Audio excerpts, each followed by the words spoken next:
ಕರ್ಕಾಟಕ ರಾಶಿಯವರಿಗೆ ಇಷ್ಟು ದಿನದಿಂದ ಕಳೆದ ಒಂದು 5-6 ತಿಂಗಳಿನಿಂದ ನಿಮ್ಮ ರಾಶಿಯಲ್ಲಿ ಮಂಗಳ ಗ್ರಹ ನೀಚನಾಗಿದ್ದ. ಆದರೆ ಅವನು ನೀಚ ಭಂಗನಾಗಿದ್ದ ಕಾರಣ, ಅಂದರೆ ಕರ್ಕಾಟಕ ರಾಶಿ ಕುಜನ ನೀಚ ಸ್ಥಾನವೇ ಆದರೂ ಕೂಡ ಅದು ರಾಶಿ ಆಗಿರೋದ್ರಿಂದ ಚಂದ್ರನ ಮೇಲೆ ಕುಜ ಬಂದಾಗ ಅದೇನಾಗುತ್ತೆ ಅಂದರೆ ನೀಚ ಭಂಗ ಆಗುತ್ತೆ.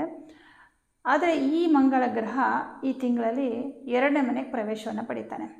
2ನೇ ಮನೆಯಲ್ಲಿ ಕುಜ ಇರೋದು ಅಶುಭ ಅಲ್ಲ, ಆದರೆ ಕುಜನ ಜೊತೆಯಲ್ಲಿ ಕೇತು ಗ್ರಹ ಇರ್ತಾನೆ. ಕುಜ ಕೇತು, ಕುಜ ರಾಹು, ಕುಜ ಶನಿ ಈ ಕಾಂಬಿನೇಷನ್ಗಳು ಬಂದಾಗ ಕೆಲವೊಂದು ಸಮಸ್ಯೆಗಳಾಗುತ್ತೆ. ನೋಡಿ, ವಾಕ್ಸ್ಥಾನ ಅಂತ ಹೇಳ್ತೀವಿ 2ನೇ ಮನೆನ. ಈ 2ನೇ ಮನೆಯಲ್ಲಿ ಮಂಗಳ ಸಂಚಾರ ಮಾಡ್ತಾ ಇರೋದ್ರಿಂದ ಎಲ್ಲೋ ಒಂದು ಕಡೆ ನಿಮ್ಮ ಮಾತಿನಿಂದ ಕೆಲವು ತೊಂದರೆಗಳನ್ನು ತಂದುಕೊಳ್ತೀರಾ. ವಾಕ್ಸ್ಥಾನದಲ್ಲಿ ಮಂಗಳ ಒಬ್ಬನೇ ಇಲ್ಲ, ಮಂಗಳನ ಜೊತೆಯಲ್ಲಿ ಕೇತು ಗ್ರಹ ಕೂಡ ಇದ್ದಾನೆ. ಏನಾಗುತ್ತೆ ಅಂದರೆ ಈ 2 ಗ್ರಹಗಳು ಸೇರಿದಾಗ ನಿಮಗೆ ಗೊತ್ತಿಲ್ಲದೆ ನೀವು ಸಿಟ್ಟಿನಿಂದ ಕೋಪದಿಂದ ಮಾತನಾಡುವಂಥದ್ದು, ಆತುರ ಪಟ್ಟು ಒಬ್ಬರ ಬಗ್ಗೆ ಸರಿಯಾಗಿ ಅರ್ಥ ಮಾಡ್ಕೊಳ್ಳದೆ ಮಾತಾಡುವಂಥದ್ದು, ಜೋರಾಗಿ ಮಾತಾಡೋದು ಅಥವಾ ಜಗಳ ಮಾಡೋ ಥರ ಮಾತಾಡೋದು. ನೋಡಿ, ಎಲ್ಲರೂ ಜಗಳ ಮಾಡಬೇಕು ಅಂತ ಮುಂಚೆನೇ ಏನು ಪ್ರಿಪೇರ್ ಆಗಲ್ಲ. ಕೆಲವೊಂದು ಸಲ ಏನಾಗುತ್ತೆ, ಆ ಕ್ಷಣದ ಕೋಪ ಮತ್ತು ಆತುರ, ಕೆಲವೊಂದು ವಿಚಾರಗಳ ಬಗ್ಗೆ ಪೂರ್ಣವಾಗಿ ತಿಳಿದೇನೆ ಕೆಲವೊಂದು ಆತುರ ಪಟ್ಟು ಮಾತಾಡುವಂಥದ್ದು, ಇದೆಲ್ಲವೂ ಕೂಡ ಜಗಳಕ್ಕೆ ಕಾರಣವಾಗುತ್ತೆ. ಇಂತಹ ಸನ್ನಿವೇಶಗಳು ಈ ತಿಂಗಳಲ್ಲಿ ಬರುತ್ತೆ. ಕರ್ಕಾಟಕ ರಾಶಿಯವರು ಮಾತಾಡುವಂತಹ ವಿಚಾರ ಅಂತ ಬಂದಾಗ ಎಷ್ಟು ತಾಳ್ಮೆಯಿಂದ ಇರ್ತಿರೋ, ನಿಮ್ಮ ಎದುರುಗಡೆ ಇರೋರು ನಿಮ್ಗೆ ಎಷ್ಟೇ ಬೇಜಾರು ಮಾಡಿದ್ರೂ ಕೂಡ ಆ ಕ್ಷಣದಲ್ಲಿ ಕೋಪ ಮಾಡಿಕೊಳ್ಳದೆ ತುಂಬ ತಾಳ್ಮೆಯಿಂದ ಆನ್ಸರ್ ಮಾಡಿ. ನೀವು ಕೋಪ ಮಾಡಿಕೊಂಡು ಮಾತಾಡೋದ್ರಿಂದ ನಿಮ್ಮ ವ್ಯಕ್ತಿತ್ವಕ್ಕೆ ಧಕ್ಕೆ ಬರುತ್ತೆ. ಯಾಕಂದರೆ ನೋಡಿ, ಮಾತಿನಿಂದನೇ ಎಲ್ಲ ಇದೆ. ಮಾತು ಬಲ್ಲವನಿಗೆ ಜಗಳವಿಲ್ಲ, ಊಟ ಬಲ್ಲವನಿಗೆ ರೋಗವಿಲ್ಲ ಅಂತ ಎಷ್ಟು ಚೆನ್ನಾಗಿ ಹೇಳಿದ್ದಾರೆ. ನೀವು ಮಾತಾಡಿ ಯಾಕೆ ಕೆಟ್ಟವರಾಗ್ತೀರ? ಎಷ್ಟೋ ಜನ ಕೆಟ್ಟವರು ಅನ್ಸ್ಕೊಳ್ಳೋದೇ ಮಾತಿಂದ. ಕೆಲವರು ಮನಸ್ಸಲ್ಲಿ ಬರೀ ವಿಷಯ ಇಟ್ಕೊಂಡು ತುಂಬ ಮೃದುವಾಗಿ ಮಾತಾಡ್ತಾರೆ. ಹಂಗೆ ಮಾಡಿ ಅಂತ ನಾನು ಹೇಳ್ತಾ ಇಲ್ಲ, ಆದರೆ ಮನಸ್ಸಿನಲ್ಲಿ ನೀವೆಷ್ಟು ಒಳ್ಳೆಯವರು, ಮಾತಲ್ಲೂ ಅಷ್ಟೇ ಒಳ್ಳೆ ರೀತಿಯಲ್ಲಿ ಆಡಿ. ಅದಕ್ಕೆ 2ನೇ ಮನೆಯಲ್ಲಿರ್ತಕ್ಕಂತಹ ಕುಜ ಮತ್ತು ಕೇತುವಿಗೆ ಪರಿಹಾರವನ್ನು ಮಾಡಿಕೊಳ್ಳಿ.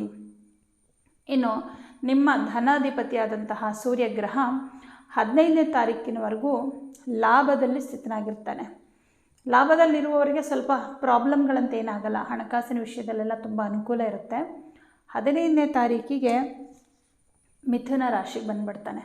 ಮಿಥುನ ರಾಶಿಯು ವ್ಯಯಸ್ಥಾನ ಆಗಿರುತ್ತೆ. ವ್ಯಯ ಅಂದರೆ ಖರ್ಚು, ಅಂದರೆ ನಿಮ್ಮ ಹತ್ರ ಎಷ್ಟು ದುಡ್ಡು ಇರುತ್ತೋ ಅದೆಲ್ಲ ಖರ್ಚಾಗೋಕ್ಕೆ ಶುರುವಾಗುತ್ತೆ. 15ನೇ ತಾರೀಕಿನ ಮೇಲೆ ಖರ್ಚು ಸ್ವಲ್ಪ ಜಾಸ್ತಿ ಆಗುತ್ತೆ. ಈ ಮಾತಿಂದ ಪ್ರಾಬ್ಲಮ್ಗಳಾಗೋದು 15ನೇ ತಾರೀಕು ಮೇಲೆ. ಅಟ್ಲೀಸ್ಟು 15ನೇ ತಾರೀಕುವರೆಗೂ ವಾಕ್ಸ್ಥಾನದಲ್ಲಿ ಕುಜಕೇತು ಇದ್ರೂ ಸೂರ್ಯ ವಾಕ್ಸ್ಥಾನಾಧಿಪತಿ ಅಧಿಪತಿ ಲಾಭದಲ್ಲಿರ್ತಾನೆ. ಆದರೆ 15ನೇ ತಾರೀಕಿಗೆ ಅವನು ವ್ಯಯಕ್ಕೆ ಹೊರಟೋಗ್ತಾನೆ. ಮಾತಿನಿಂದ ಕೆಲವು ನಷ್ಟಗಳು, ನೋಡಿ, ಕೆಲವೊಂದು ಕೆಲಸಗಳಾಗಬೇಕಾಗಿತ್ತು, ಹಣಕಾಸಿನ ವ್ಯವಹಾರಗಳಾಗಬೇಕಾಗಿತ್ತು, ಇನ್ನೇನೋ ಕೆಲವು ಕೆಲಸಗಳಾಗಬೇಕಾಗಿದ್ದು ನಿಮ್ಮ ಮಾತಿನಿಂದ ಆಗದೆ ಹೋಯಿತು ಅನ್ನೋ ಥರ ಆಗಿಬಿಡುತ್ತೆ. ಹಾಗಾಗಿ ಬಹಳ ಎಚ್ಚರಿಕೆ ಈ ವಿಚಾರದಲ್ಲಿ. ನಾನು ಕೊನೆಯಲ್ಲಿ ಪರಿಹಾರ ಕೂಡ ಹೇಳ್ತೀನಿ. ಇನ್ನು ನಿಮಗೆ ತೃತೀಯ ಭಾವಾಧಿಪತಿಯಾದಂತಹ ಬುಧಗ್ರಹ 12ನೇ ಮನೆ ಸ್ಥಿತನಾಗಿರ್ತಾನೆ. ಮಿತ್ರರ ವಿಚಾರದಲ್ಲಿ ಏನೋ ಕೆಲವೊಂದು ಮನಸ್ತಾಪಗಳಾಗುವಂಥದ್ದು, ಸಂಬಂಧಿಕರು, ಮಿತ್ರರು, ಭ್ರಾತೃಗಳಂದರೆ ಸಹೋದರರು ಅಂತ ಹೇಳ್ತೀವಿ. ಸಹೋದರ ಸಹೋದರಿ ಎರಡೂ ಆಗುತ್ತೆ. ಈ 3ನೇ ಮನೆ ಅಧಿಪತಿ ವ್ಯಯದಲ್ಲಿರೋದ್ರಿಂದ ಇವರುಗಳ ವಿಚಾರದಲ್ಲಿ ಏನೋ ಒಂಚೂರು ಭಿನ್ನಾಭಿಪ್ರಾಯಗಳು, ಮನಸ್ತಾಪಗಳು. ನೋಡಿ, ಒಂದಕ್ಕೊಂದು ಲಿಂಕ್ ಇದೆ. ಅಲ್ಲಿಗೆ 2ನೇ ಮನೆ ಕೆಡ್ತು, ನಿಮ್ಮ ಮಾತಿನಿಂದ ಸಮಸ್ಯೆ ಆಯಿತು, ಅಲ್ಲಿಗೆ ಏನಾಗುತ್ತೆ, ನೀವು ಯಾರ ಜೊತೆ ಮಾತಾಡ್ತೀರೋ ಅವರ ಸಂಬಂಧ ದೂರವಾಗುತ್ತೆ. ಈ ರೀತಿ ಕೆಲವೊಂದೆಲ್ಲ ಆಗುತ್ತೆ. ಅಂದರೆ ಅವರಿಂದ ಸ್ವಲ್ಪ ದೂರ ಆಗೋದಾಗುತ್ತೆ. ಈ ಸಮಸ್ಯೆಗಳು ಮುಂದೆ ಸರಿ ಆಗೋದಿಲ್ಲ ಅಂತ ನಾನು ಹೇಳ್ತಲ್ಲ, ಆದರೆ ಸಮಸ್ಯೆನೇ ಮಾಡ್ಕೋಬೇಡಿ ಅಂತ ನಾನು ಹೇಳ್ತಾ ಇದ್ದೀನಿ ಅಷ್ಟೇ. ಚತುರ್ಥ ಭಾವಾಧಿಪತಿಯಾದಂತಹ ಶುಕ್ರಗ್ರಹ ದಶಮದಲ್ಲಿ ಸ್ಥಿತನಾಗಿದ್ದಾನೆ. ಚತುರ್ಥಾಧಿಪತಿಯಾಗಿ ದಶಮದಲ್ಲಿ ಸ್ಥಿತನಾಗಿರೋದ್ರಿಂದ ಆಸ್ತಿ ವಿಚಾರವಾಗಿ, ಮನೆ ವಿಚಾರವಾಗಿ ನೀವೇನಾದರೂ ನಿರ್ಧಾರಗಳು ತಗೊಳ್ಳೋದಕ್ಕೆ ಇದು ಒಳ್ಳೆಯ ಸಮಯ. ಅಂದರೆ ಸೈಟ್ ತೊಗೋಬೇಕು, ಮನೆ ತೊಗೋಬೇಕು, ಅಥವಾ ಒಂದು ವಾಹನ ತೊಗೋಬೇಕು, ಅಥವಾ ಅದನ್ನು ಸೇಲ್ ಮಾಡಬೇಕು ಅಂತ ಅಂದ್ಕೊಂಡಿದ್ರೆ ಈ ಕೆಲಸಗಳಿಗೆ ಸಂಬಂಧಪಟ್ಟಂತೆ ಒಂದಷ್ಟು ಶುಭ ಫಲಗಳನ್ನು ಈ ತಿಂಗಳಲ್ಲಿ ಕಾಣ್ತೀರಾ. ಹಾಗೆ ತಾಯಿಯ ವಿಚಾರದಲ್ಲಿ, ತಾಯಿಯ ಆರೋಗ್ಯದ ವಿಚಾರದಲ್ಲಿ ಇಷ್ಟು ದಿನ ತೊಂದರೆಗಳಿತ್ತು ಅಂತಂದರೆ ಅದು ನಿವಾರಣೆ ಆಗುತ್ತೆ. ನಿಮ್ಮ ತಾಯಿಯ ಸಹಕಾರ, ಸಲಹೆ ಇವುಗಳು ಕೂಡ ನಿಮಗೆ ಉಪಯುಕ್ತವಾಗುತ್ತೆ. ಪಂಚಮಾಧಿಪತಿಯಾದಂತಹ ಮಂಗಳ ಗ್ರಹ ದ್ವಿತೀಯ ಭಾವದಲ್ಲಿ ಕೇತುವಿನ ಜೊತೆಯಲ್ಲಿರೋದ್ರಿಂದ ವಿದ್ಯಾರ್ಥಿಗಳಿಗೆ ಯಾವುದೇ ರೀತಿಯ ತೊಂದರೆಗಳಿಲ್ಲ. ಅಂದರೆ ಪಂಚಮಾಧಿಪತಿ ಸೂರ್ಯನ ಮನೆಯಲ್ಲಿರೋದ್ರಿಂದ ವಿದ್ಯಾಭ್ಯಾಸಕ್ಕೆ ಸಂಬಂಧಪಟ್ಟಂತೆ ಯಾವುದೇ ರೀತಿ ತೊಂದರೆಗಳನ್ನು ಕೊಡೋದಿಲ್ಲ. 6ನೇ ಮನೆ ಅಧಿಪತಿಯಾದಂತಹ ಗುರುಗ್ರಹ 12ನೇ ಮನೆಯಲ್ಲಿರ್ತಾನೆ.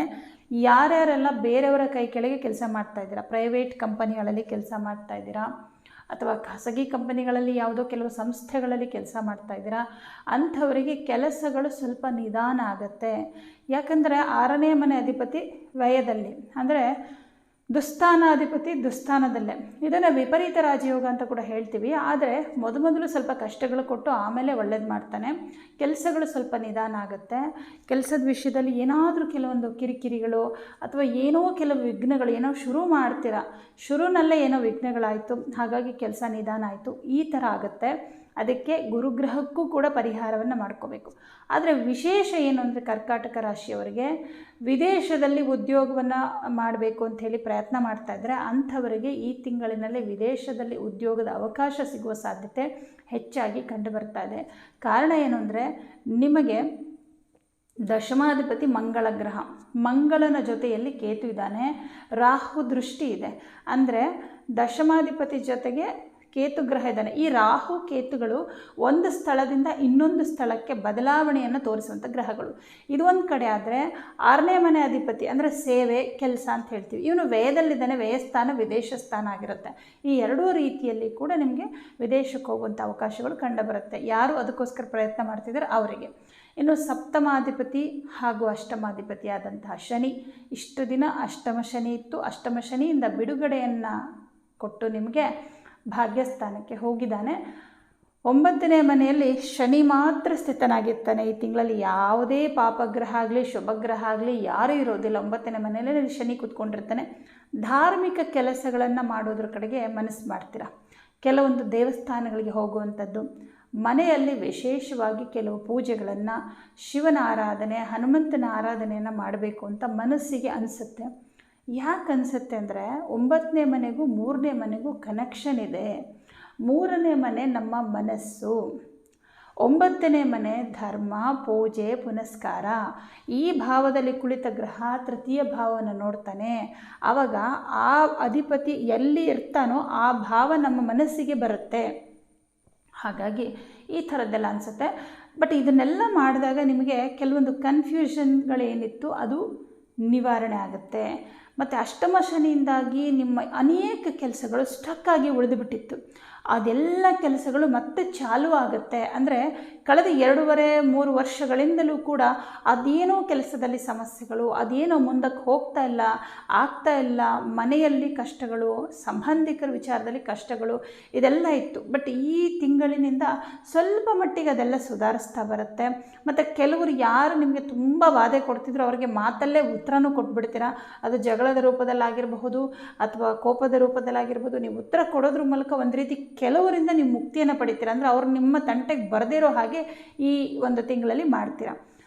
ಇನ್ನು ಶನಿಗ್ರಹ 9ನೇ ಮನೆಯಲ್ಲಿರೋದು ನಿಮ್ಮ ಮನೆಯಲ್ಲಿ ವಯಸ್ಸಾದವರು ಯಾರಾದರೂ ಇದ್ದರೆ ಅವರಿಗೆ ಅಷ್ಟು ಶುಭವಲ್ಲ. ಯಾಕೆಂದರೆ 9ನೇ ಮನೆಯನ್ನು ಪಿತೃಸ್ಥಾನ ಅಂತ ಹೇಳ್ತೀವಿ.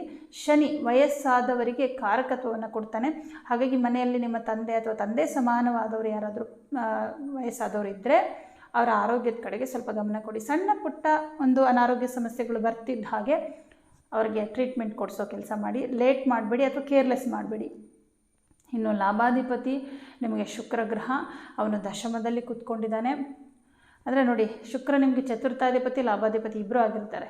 ಹಾಗಾಗಿ ವ್ಯಾಪಾರ ವ್ಯವಹಾರಗಳು, ಬಿಸ್ನೆಸ್ ಮಾಡುವಂಥವ್ರಿಗೆ ಲಾಭ ಇದೆ. ಬಟ್ ಎಷ್ಟು ಲಾಭ ಇದೆಯೋ 15ನೇ ತಾರೀಕು ಮೇಲೆ ಅಷ್ಟೇ ಖರ್ಚುಗಳಿದೆ. ಹಾಗಾಗಿ ಕೆಲವು ಪರಿಹಾರಗಳನ್ನ ಮಾಡಬೇಕಾಗತ್ತೆ. ಇನ್ನು ಸಪ್ತಮಾಧಿಪತಿ ಭಾಗ್ಯದಲ್ಲಿರೋದ್ರಿಂದ ಪಾರ್ಟ್ನರ್ಶಿಪ್ಪಲ್ಲಿ ಕೆಲಸ ಮಾಡೋರಿಗೆ ತುಂಬ ಲಾಭ ಇದೆ. ಇನ್ನು ಕರ್ಕಾಟಕ ರಾಶಿಯವ್ರು ಮಾಡಬೇಕಾಗಿರೋ ಪರಿಹಾರ ಏನಪ್ಪ ಅಂದರೆ, ಇದೇನಕ್ಕೆ ಅಂದರೆ ಒಂದು ಮಾತಿನಿಂದ ತೊಂದರೆಗಳು ಆಗದೇ ಇರೋ ಹಾಗೆ, ಜೊತೆಗೆ ಖರ್ಚು ಕಡಿಮೆ ಆಗಬೇಕು, ಬಿಸ್ನೆಸ್ಸಲ್ಲಿ ಇನ್ನಷ್ಟು ಲಾಭ, ಉದ್ಯೋಗದಲ್ಲಿ ಇರುವಂಥ ಕೆಲವು ಅಡೆತಡೆಗಳು, ಎಲ್ಲರಿಗೂ ಬರಲ್ಲ ಇದು, ಕೆಲವು ಕೆಲಸಗಳಲ್ಲಿ ಅಡೆತಡೆಗಳು, ಸಣ್ಣ ಪುಟ್ಟ ಕೆಲಸಗಳಲ್ಲಿ ಅಡೆತಡೆಗಳು. ಬಟ್ ಬಹುದೊಡ್ಡ ಕಾರ್ಯಗಳು ಅಂದರೆ ತುಂಬ ದಿನದಿಂದ ಅಂದ್ಕೊಂಡಿರ್ತೀರಾ, 1-1.5 ವರ್ಷ 2 ವರ್ಷದಿಂದ ಸತತವಾಗಿ ಕೆಲವೊಂದು ಯಾವುದೋ ದೊಡ್ಡ ಕೆಲಸ ಆಗಬೇಕು ಅಂತ ನೀವು ಕಾಯ್ತಾ ಇದ್ದೀರಾ ಅಂದರೆ ಆ ಕೆಲಸಗಳು ಸಕ್ಸಸ್ ಆಗುತ್ತೆ. ಅದನ್ನು ಸಕ್ಸಸ್ ಮಾಡಿಕೊಡೋನು ಶನಿಗ್ರಹ ಆಗಿರ್ತಾನೆ.